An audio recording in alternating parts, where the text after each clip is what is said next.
sain program hote dan pai so Krista mingin koin sensin sendiri sipai ko so ani sanin kan kutui turki ni lai san dua kan uma sio sakkan dua sensin sendiri hote koin antar langa maka siar masahilah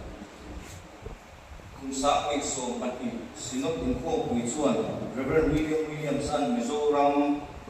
ni March ni so mga sa kasabi so buwa pakatsu Mizoram at sansin tralo taniatan akoma March ni so mga chu Mizoram at sansin tralo taniatan kumsa iso mali atanin mat anita kani kuminhi sansin tralo tanatanga sa sumkum palina anita ani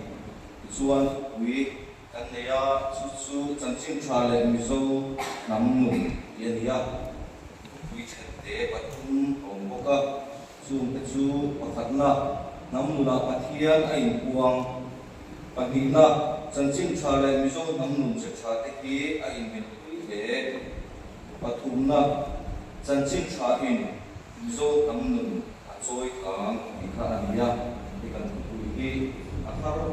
maya ikan soy fia sports zul bang pipo katenga masuk pang chongkan han siak kurve maya an siak tu sa om dona angai nom pak lo mai dia kan soy masa dua dicuan kan sa imhana tu pati pipo tetul kile puno sa komite tel tu bola le ton akuma chantukan di bawah hilti ka karon siar up siar ko may nga bolosa ko mi kenen to ko bola le kon di sam so ko so pasal na ha siar kan to may on dia patian hin mai kamu bolosa di sam so ko le so pasal tu disuan e kuwa emo in kuwa emo tu ni kuwa emo Kasar ku emo, zoni ku emo, tuman soi sel, jauh susek, zum ilo ken ku kefim ani, atak ero zu Krista ta ani, tu kan siap ilapan kan satan sopo se, tiang ini kumpulan ini, lalpa kan katian di mana itu, ijan cin shalom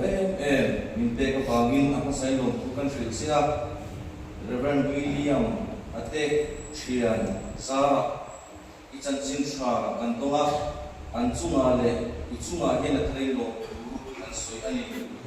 lalpa ijan chinsha kandun nate umja chuang ta kan lo na po at suai thei to ani chu vai jena hin lalpa ijan chinsha kan lo ba hin lo na thar min pela tim na thar min pela kan tua komai tin itharawin min thar liang se lalpa ijan chinsha awanga isale tharau lam thana kandon tam ema lom bukan frisia spiritual soal imal sona kanton te kan sia kiam to lawang ti kan tenga sutian ania lalpa itu so te kan lo haider ni chuan ngai takin kan ti sual te lalpa ngai amla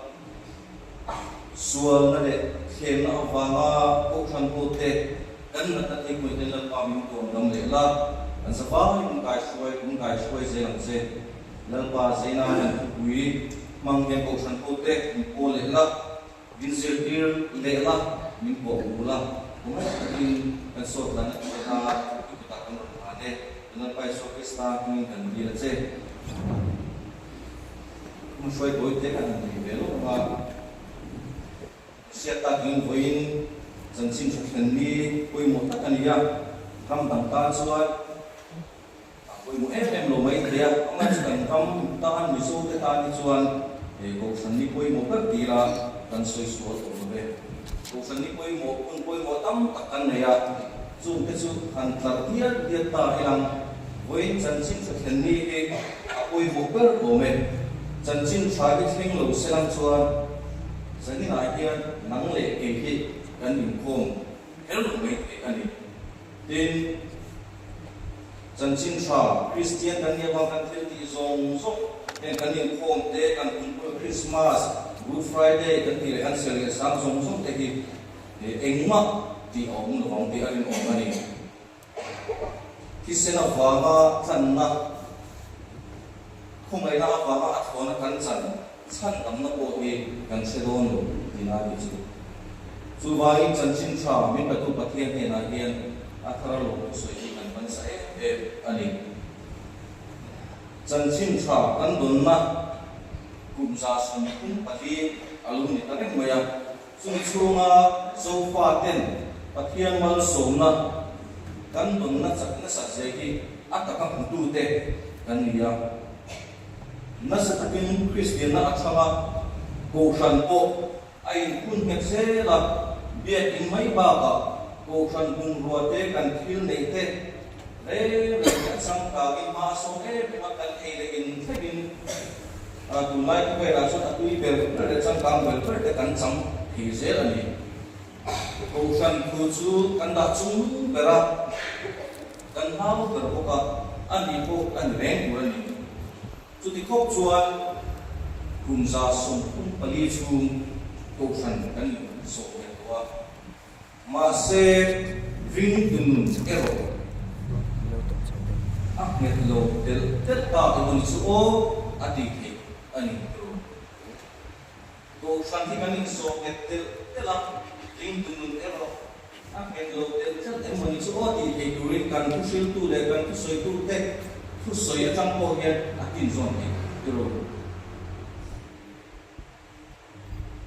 kung sa chuang chanchin thain min si afangin ring tu po kan tam tel tela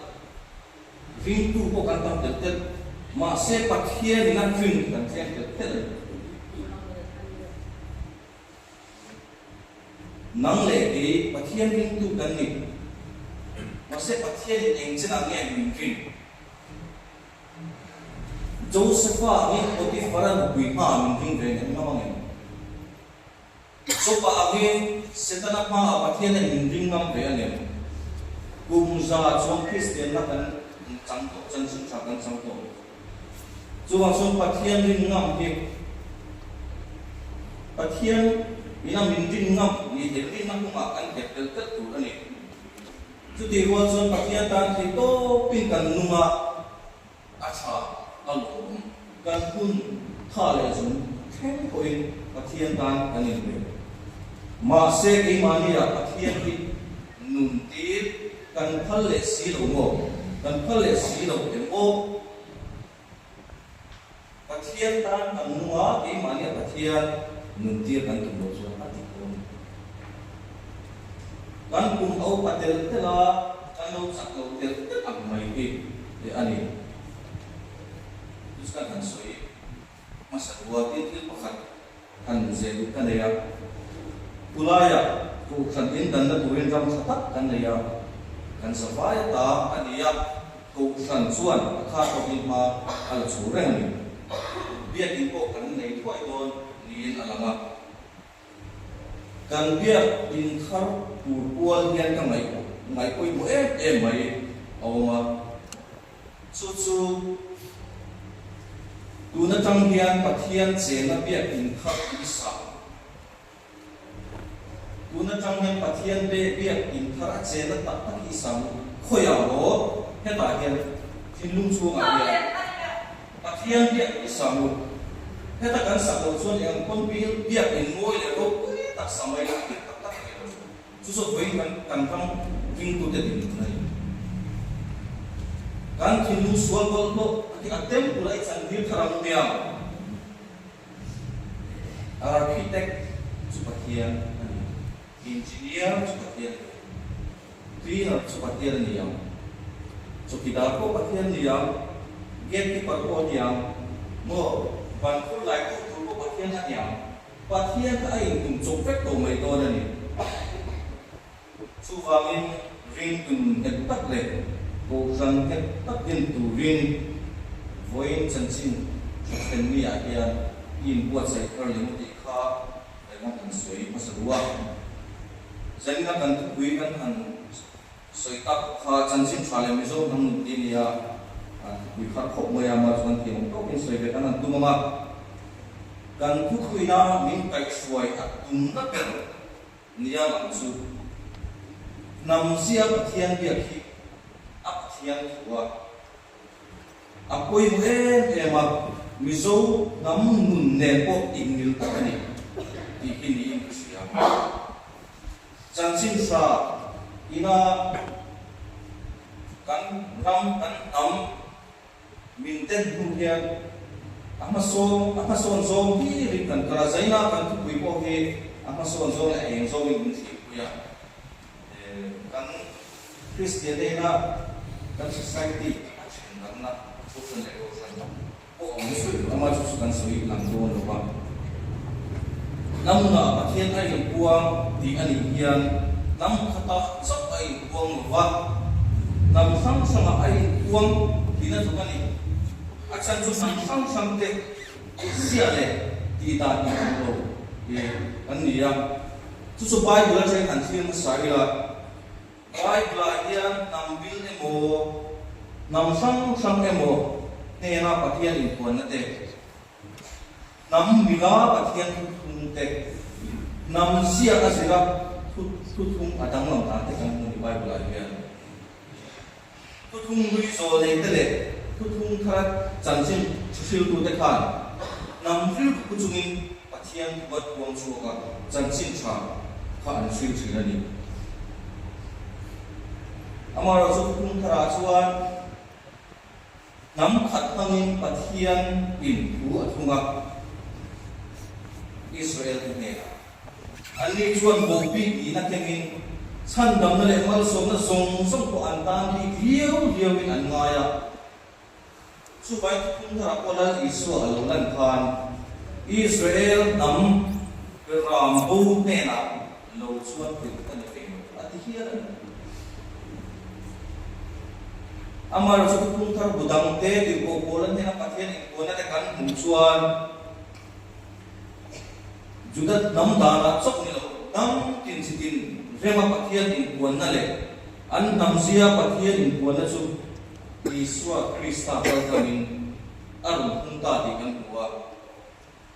nambi kutung anga set ka nangai ko lawa apoi mo ber chu Krista kalkanga nun thiang bin nei chu atu ta ber ani tirko bola lo lawa vopik namlama arang tang yang ani chuan sertan lo te ne na chanchin thasul durak to kani ati hial so kani ser galatia pung bichang sabiya ser tan lo de na chanchin trafil tura ko kani ati hial nam sang ne na pathian in puan na le an nam sia pathian ko kha chanchin thane me pel zel ka tu ni bi ko kol kan chu nam ma pathian in puan na chu Krista sia ne na a in chokol che kan afam kinta Isu ka judat naman ya chuwangin judat nam idan ka Christian na idan ko angin ngai kita aja juda aniya judat nam idan ka Christian na idan ko ngai kita kani pirgo kola ne na pathian in kuana atangin pathian bule mishing chia le chusiat na ko in akom extra pathian tu le mishing che le chusiat na sia che cha hen chu dam tin pon an ne ya ma se dam tin je cha chuan pathian a khop zo lo ni Christian kan ni ma a miso dam se cha kha pathian ti a khop zo lo amar so pathian tu ro chuan dam se sang dam tin re a se cha te kha afo vek hung si ani chu vai pathian chuan am su sang te in khat vek in te na mun khatin min te a chu te na ber chu pathian nam sia ne ai mi ram ki ania chu chu apoi mo te ani nam song ki in khat vek in pathian chon min te a chu a te na chu pathian nam sia ne ai mi ram ki na ti chu ani apoi mo te mani ni so si a ko ilhan tong song sual dan angkal so ko kanong sila mitren katsu Israel ni judat nam ni kher tu man sumi an ni lo chon chan dam ni in jing thei ani jing thei sa to ani so song ki dam ta khela ma chang kon an pen tha ani ta tiang ko hian kho tham ko pathian biak dan ko Christian pe song kal tun tu em ti kan on juda ho e bo sa ho e mo ti ta en ton pek tu kan chung nam na te ne chuan lai en ton tu chin da ro chu lai pai tu bo ma apoi mo ber chu kan nam mun dan ung chom nga pathian khu ne na in pe te dewa siam zel pi ani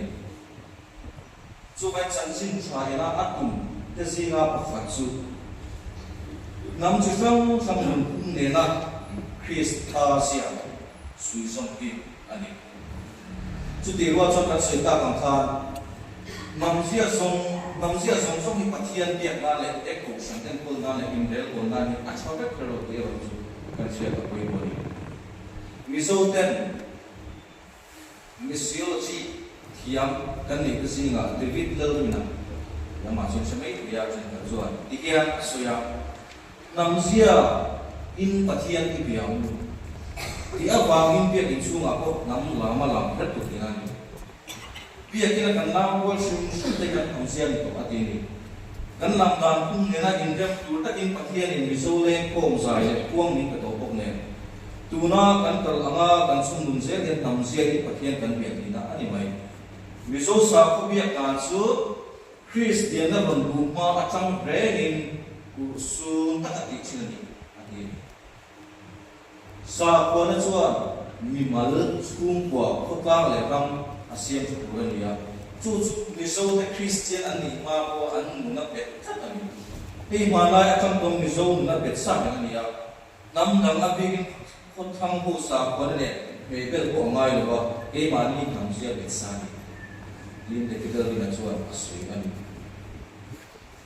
chuan nam na pathian ko na chu do ki la India ram tu kui sang sana pen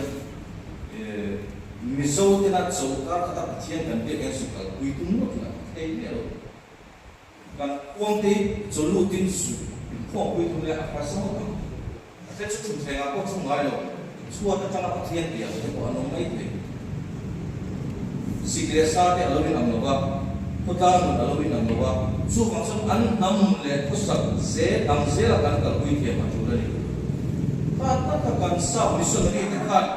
an lang fia yam lo nge ni Wales le London na kan missionary te khachuan elai miso ka te na kan ti na an all o maya chu chuan foing in ring to te ko chin na asen ki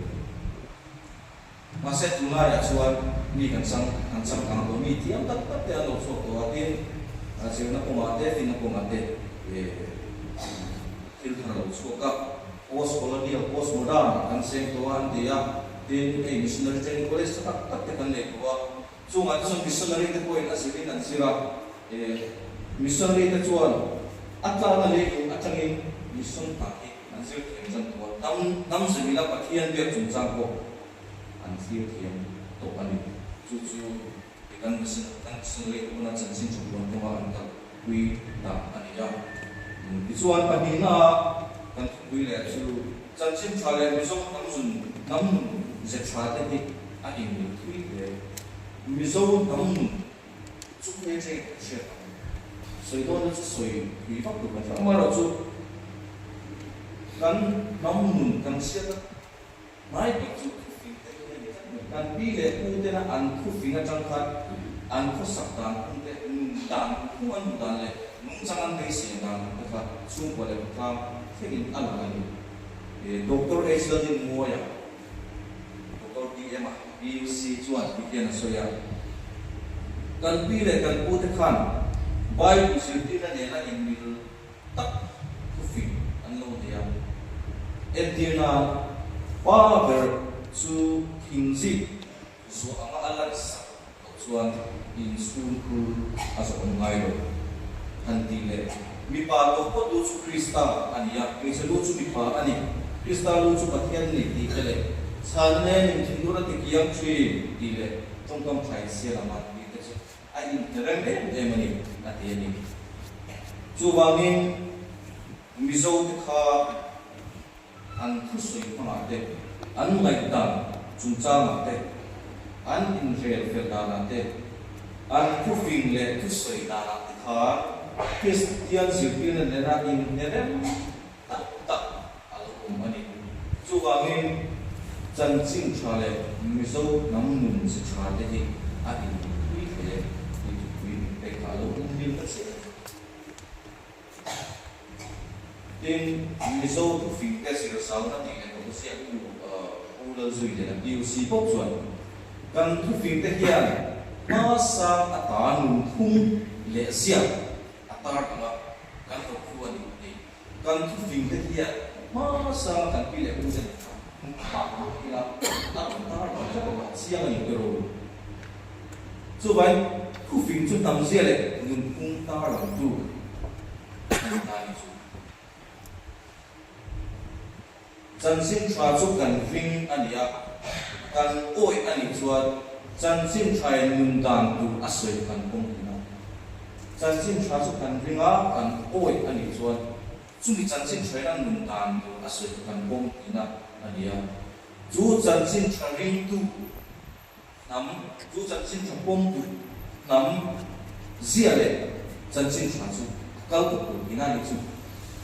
chú chân xin trai vinh tu lệ ôi tu nam chung ni se cha le chu chan chin cha so kal ko ina ani ta ani chu chan chin cha ri ga oi tu mizo nam le mizo nam se cha te ai mi he ti kan sia na kha chu tu fi te changin de ki kan soi so sia nam thu fi chu nam ung ta ri tu di kan soi kan bible tu wa tu cha tu cha tak le mizo tu fi te ki ini tamu tak orang berani. Jadi kita orang saya mau maka suka hanya suka. Bahkan aja nule pa, poison anjing suka aja. Kita kan ya.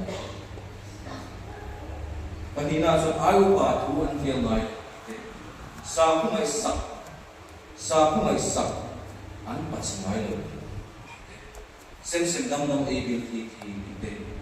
Mi in ai owning in an samai na so to tam tak over kan khai ko na kan sa ko mai chu sia ni ya mizo nam nu se ta no ko hian chan chin cha sia le ai ni de mani to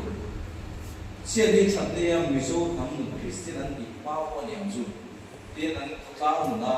e an in lo na te ai ko tui na te kha le chan chin cha ina min sirti dan ni ai ni mani reverend sai de ma san shana ka ti pu te bia ko ti ke no e tak mai ania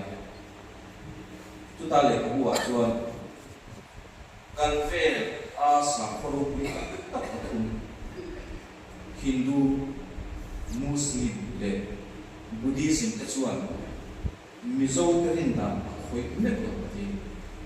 Hindu, Muslim, dan Buddhis itu semua. Risau terhina, koi belum hati ini. Sumina akal nak tercu. Christian nak risau ini tercu. Ain koi tu, ni. Om tu ni macam ain buang ni. Hati nak, ani. Subang suan kan faham ni. Banyak sensin sah. Ina nak. Baik kita tengah bincang dengan namun ini ani bagaimana suatu baiklah patuna cuan jansin sah in miso namun joy kam itu kan sebaik nak tengah dia sang ani jansin sah in kan miso namun joy kam miso jansin sah kan tuna kan siapa ra suak masa berbelang tu poison nanti ada orang ram buai te ram te buai tu sang te kan bila ku te kan asal nem cina amar tu jansin salo ten tu ai ro kan poison na thar salo yang kimi na pe yang chuan kha an tau atang khan nun sale an lo ni an lo ne ya kam hang mo te ko an lo ni khata ani upat to ya mizo Christian masa poison de mai kha o an soi china ya san chin bi sia ko ngai nom khu mai ya zena hian arnan kacha ko mai mar so ni ko ka ba kun sa ka so ko ma Christian na ko to so ai be ya pathian thu oi kan ni lo ke man kan ke nge an ti kuat in kuat sunte kam fal te na an ria na kisen ke ti te kam ti te o china an fiang nam chin lo ni amar chu ka ko son an fi nam na chin ka ania ti uang ra ma ti fi nam pe so a him ong min ni sa chi mo ya kam te kha ania upat to ya poison na Christian poison afang khan mitam takin kham ram boy kha te kha an fi so se la mitam takin pathian u an boy ma se ama so tam ta so ro ma amar so ti ma ya ai so ka tan ta la a to ka ra chuan chan chin tha hian kan tam nu so i kha ma zir na ko ma te final attempt hin na ko ma te kan missionary sa ko te khan ni sa thang ko mai chu mi zo te min bu dan tu pa le chu kha an to ma ya amar chu pal na ko ve la chan khan fai na ko ve la khan ye chan chin chai zo choi ka ya fin na ko ma te thiam na ko ma te ani ya du na pe chuan ko ve chhiat khopin a tha zo ko in mi zo te kan thang chu ve na se la em te hi chan chin tha awa fek ani Dalpan kan kui sedek manis se. Bukan kan adalah kan kan sebuah marsukuang keting kan saat buah sabin Kristian kedua bersetum sungguh berulang. Bupatian aman jumsing salam be dong bukan saya asara. Amin amin.